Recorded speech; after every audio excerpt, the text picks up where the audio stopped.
What are they called again? Annulax batteries. Harbulary batteries. Oh my God.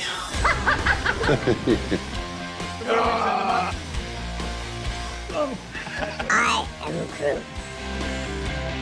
You people have issues. Of course I have issues. That's my freaking father! From the beginning, Guardians is about a group of outsiders, and those characters have just spoken to so many people all over the world. When we see the Guardians at the beginning of this movie, they've been on the Milano for a few months. They're realizing that the surrogate family that they found maybe is more difficult to hold together than they had envisioned. We almost died because of your arrogance. More like because he stole Annulax batteries. They're called harbulary batteries. No, they're not. I know who the actors are playing the characters this time. I know how to write for them better. Showtime, a-holes. We find Peter Quill, AKA Star-Lord, in that role, which is the guy who's gonna take care of this band of misfits and be the quote-unquote leader. He does this all the time. Working with Chris, it's really just been an absolute pure joy. I'm gonna act my ass off. I love it. Oh, my earpiece about to fall off. And we can always count on him to make us laugh. He's a very positive person, and that all trickles down. When you get number one coming to set who's always in a good mood. You know what I'm talking about. I think Chris is a very unique movie star in that he is a combination of being a big masculine guy, but also a very vulnerable guy. What? Quill was raised by Yondu. We laid a lot of track in the first movie with Yondu and who he was. We're just at each other's throats all the time. But Yondu truly cares about this kid. You threatened to eat me. That was being funny! Not to me! Michael Rooker is the best at playing that type of character. You don't know if he's going to punch you or if he's going to hug you. He doesn't know you're shooting him. Everyone should know that. He does this all the time. I have been a fan of Michael Rooker for a long time, and I was happy to find out he is just as twisted as I hoped he would be. How many movies have we made? This is our fourth movie together. I forget. You learn to deal with people who are a lot worse than me. Such as? I can't think of any right now. Rooker's kind of like being trapped in a pillowcase with 3 hippopotami. No! Boy!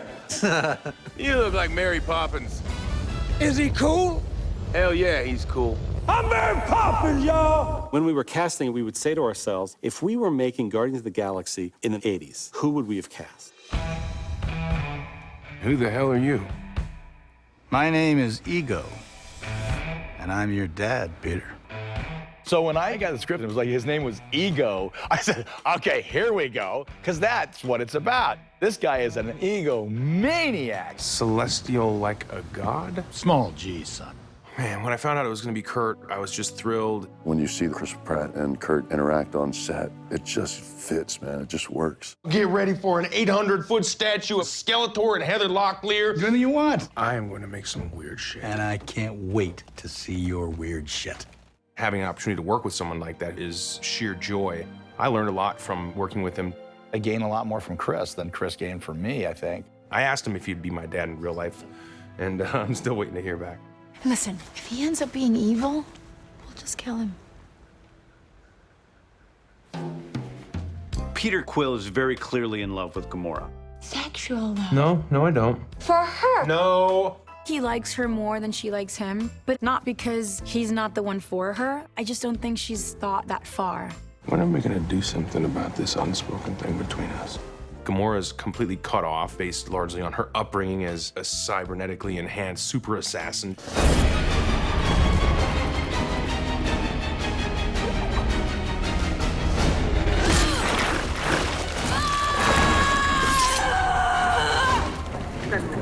It's great working with Zoe. She came totally prepared and ready to rock and roll every day, and she brings a certain sexy sassiness to this character that really no one else could.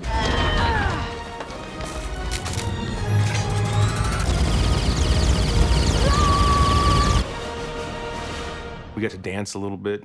Zoe, boy, you need to stop. Come on. Shut up. I love working with Zoe Saldana. She's like a big sister to me because every time we're doing a fight sequence and say I'm like strangling her, Choke me. she like positions me so it looks cool. Nebula and Gamora have always had a bit of a turbulent relationship. Both of them are suffering from pretty severe daddy issues. I will hunt my father like a dog and I will tear him apart slowly. It's a story about sisters and Nebula accepting the fact that she loves her sister and about Gamora learning to love. Karen brought it. I mean, she's an exceptional actress. Off screen, she's a total goofball. But when she transforms, it's instant. It's not ripe. Drax is sort of the happiest member of the Guardians of the Galaxy. Yes! Yes!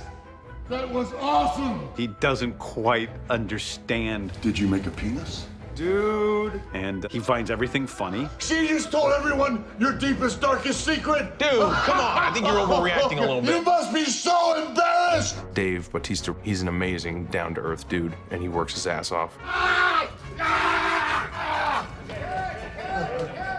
And he's gonna get a lot of laughs. Drax has some innocence to him. That's the connection he has with Mantis. This gross bug lady is my new friend. I'm learning many things like I'm a pet and ugly. They get along because they have the same sense of humor. I like you very much. Pom just has this warmth and innocence about her, and she is really in it every moment. Mantis! Look out! We have new villains in this film. We have Aisha, who is the head of the Sovereign.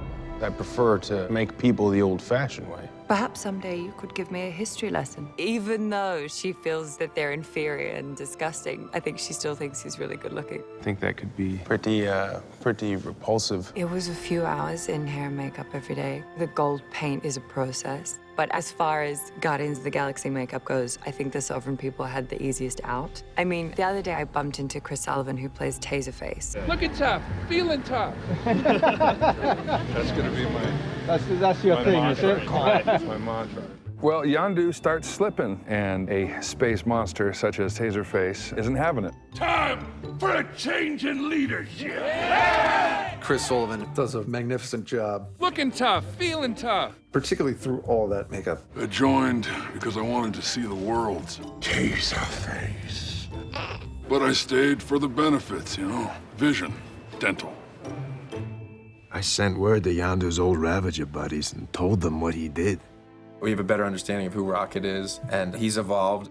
Rocket realizes a lot about how he pushes people away. And he stole batteries he didn't even want. In the first movie, we weren't quite sure how much Rocket cares until the end about Groot, but he really is the parental figure in this one. No, spit it out, spit it out. Come on. We learn early on in this film that baby Groot is different than adult Groot. Out of the way, dumber, smaller Groot. Okay, baby Groot doesn't have the memories of adult Groot. He's a baby. I'm Groot. No! I am Groot. I am Groot. I am Groot. Vin Diesel is back playing Baby Groot's voice. If you speak lines slower, we can speed them up. I am Groot. I am Groot. It sounded pretty damn good. I put a lot into it so I could wear my voice out. I am Groot. But I enjoy it. In movie one, Groot was a muscle for the entire group. In this movie, he's the baby of the group, and everyone feels the need to take care of him. Rocket most of all, but also in their own way, Gamora and Drax and Star-Lord, over the course of the movie, need to grow up and realize that they have a greater responsibility now, and Groot is a symbol of that responsibility. The primary story here is not the fact that a villain is trying to take over the universe, but it's really about fathers overall and how they interact. He may have been your father, boy, but he wasn't your daddy. This is a story of family, and your family doesn't always have to be blood family. It can be chosen family. Sometimes that thing you're searching for your whole life, it's right there by your side all along. You don't even know it. I think it really resonates, especially nowadays, because the typical nuclear family is not so typical anymore. Family reunion, yay! And hopefully people will step away from the movie and think, who is that person in my life? I'm damn lucky you're my boy. I had a pretty cool dad. I love that about Guardians. It gives it a very human essence. The struggle of the Guardians is finding that part of themselves that's able to forgive. And that's something that we all relate to, especially coming from such an odd group of characters. Somewhere inside, we think we don't belong. And that's who the Guardians are for, and that's what they're about.